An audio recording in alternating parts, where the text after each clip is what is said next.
आलमी बैंक की जानिब से पाकिस्तान के रोशन मुस्तकबिल के लिए मुमकिना इस्लाहात पर मबनी रिपोर्ट जारी की गई है, जिसमें पाकिस्तान को दरपेश 6 बड़े मसाइल की निशानदही की गई है।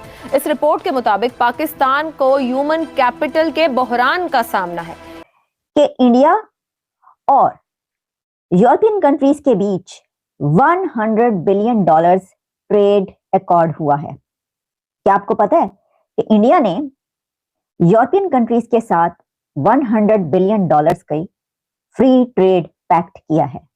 कि ये इतनी खौफनाक सूरत हाल है कि अगर पाकिस्तानी को नींद आती है तो कैसे आती है, मैं आपको बता दूं। देखिए, जब अभी तक तो ये हो रहा है कि एक्सटर्नल डेट जो है उसकी रीशेड्यूलिंग की बात हो रही है। अब एक साजिश के तहत पाकिस्तान को यहाँ तक ले गए हम कि आप मुल्की कर्जों की रीशेड्यूलिंग अब करानी पड़ेगी। इसलिए जैसा मैंने कहा कि फार्मास्यूटिकल से लेकर और इंडिया की ट्रेड में रेलवेज तक, हाईवेज तक और वहां के फूड आइटम्स तक, फूड मार्केट तक, वो कौन सा डिपार्टमेंट नहीं है जिसमें इस ट्रेड पैक्ट के बाद ग्रोथ होगी। आलमी बैंक की रिपोर्ट में कहा गया है कि पाकिस्तान में 5 साल से कम उम्र 40% बच्चे स्टंटिंग का शिकार हैं, यानी उनकी जिस्मानी नशोनुमा दुरुस्त तरीके से नहीं हो रही है। पाकिस्तान में दुनिया में सबसे ज्यादा यानी 2 करोड़ से ज्यादा बच्चे स्कूलों से बाहर हैं, जबकि 10 साल से कम उम्र के 79% बच्चे पढ़ने की सलाहियत से ही महरूम हैं। कोई मुल्क आपने ऐसा देखा है मईशत तबाह हो, बजट खसारा बढ़े, जिसको आप कहते हैं उम्मुल खबाइस, तमाम बीमारियों की जड़ बजट खसारे से बैंकों का फायदा होता है। क्यों? क्योंकि हुकूमत और उनमें गठजोड़ हो गया।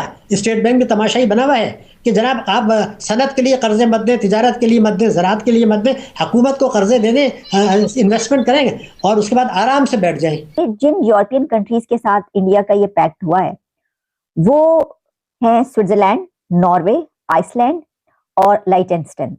अब आप ये बात याद रखिए कि नॉर्वे एक बहुत रिच कंट्री है, उसके पास हर तरीके से वो बहुत रिच कंट्री है।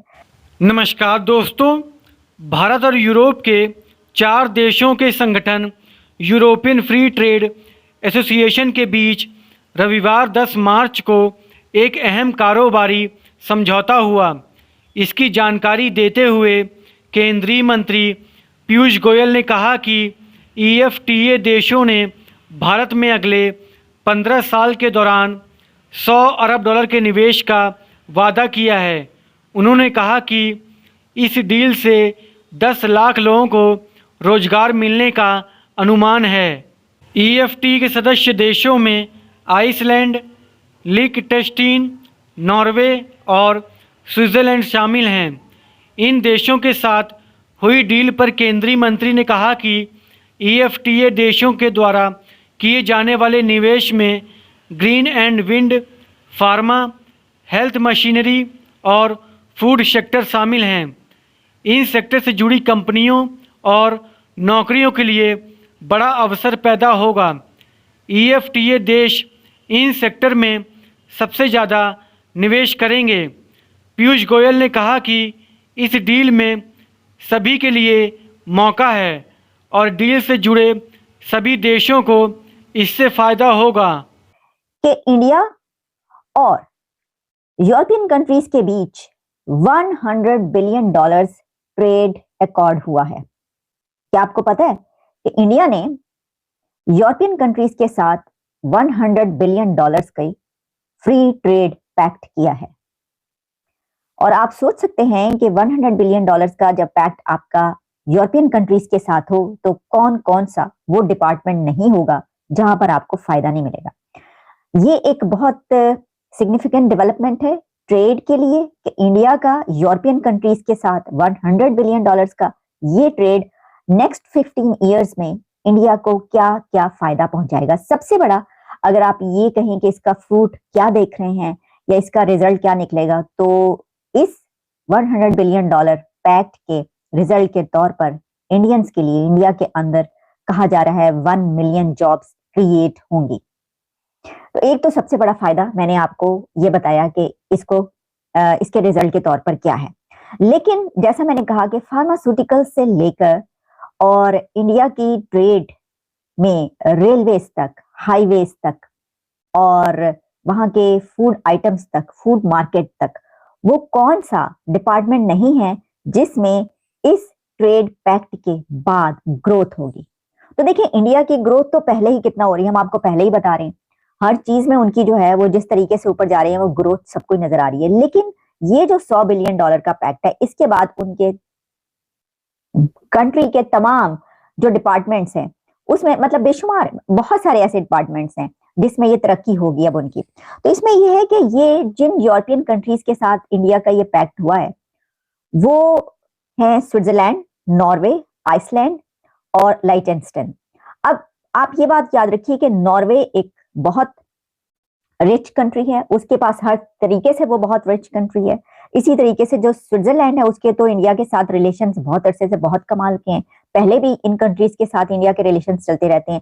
लेकिन इस एक पैक्ट का सामने आना जिसमें फ्री ट्रेड अकॉर्ड कहा जाए, तो ये जो है ये जो टैरिफ रिड्यूस करने की बात है वो भी इसके अंदर होंगे। लेकिन इसमें नेक्स्ट ये पैक्ट अप हो गया है तो अब से उनकी ग्रोथ मजीद ग्रोथ स्टार्ट होगी और नेक्स्ट 15 ईयर्स तक इसके फ्रूट्स इंडिया को मिलते रहेंगे और उसकी आवाम को, उसकी पब्लिक तक ये फ्रूट्स पहुंचते रहेंगे।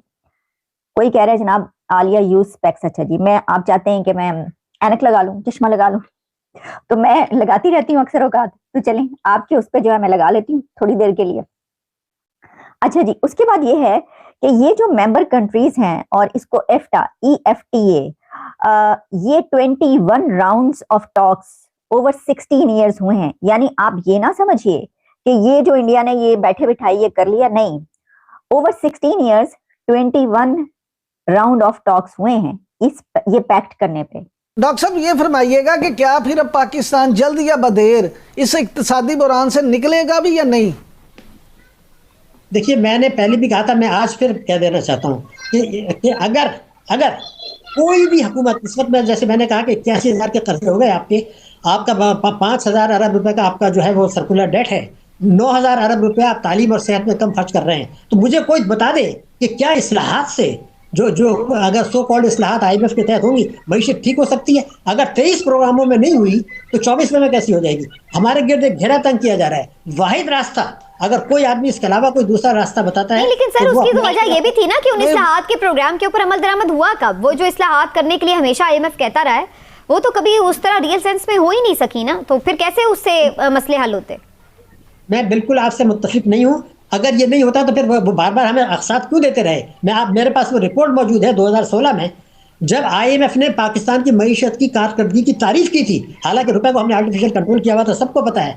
तो देखिए ना, ये तो एक तमाशा है ना। इसलिए अगर वो आज ये कहते हैं हमारा इकोनॉमिक मॉडल नाकाम है, तो मैं उनसे ये पूछना चाहता हूँ कि 23 जो आपने कर्जे हमें दिए हैं और एक साथ देते रहे हैं आप, तो वो फिर कुछ खुशी में दे रहे थे। आप ये कहते हैं कि जिस तरह आप कहते हैं कि बिजली के दर बढ़ाएं, आप कहते हैं GST बढ़ाएं, कभी ये भी तो कह देते हैं ना कि यार हर किस्म की आमदनी पर टैक्स लगा दो जरा, आप जो है ना प्रॉपर्टी की मालियत मार्केट पे लाओ, मईशत को दस्तावेजी बनाओ। ये एक होता है कहना पब्लिक ओपिनियन। देखिए एक अशराफिया का गठजोड़ है, मुल्की अशराफिया का और बैरूनी अशराफिया का। अमेरिका आपको नहीं चाहता है कि IMF के प्रोग्राम से निकले हैं, मैं आपको बता रहा हूँ।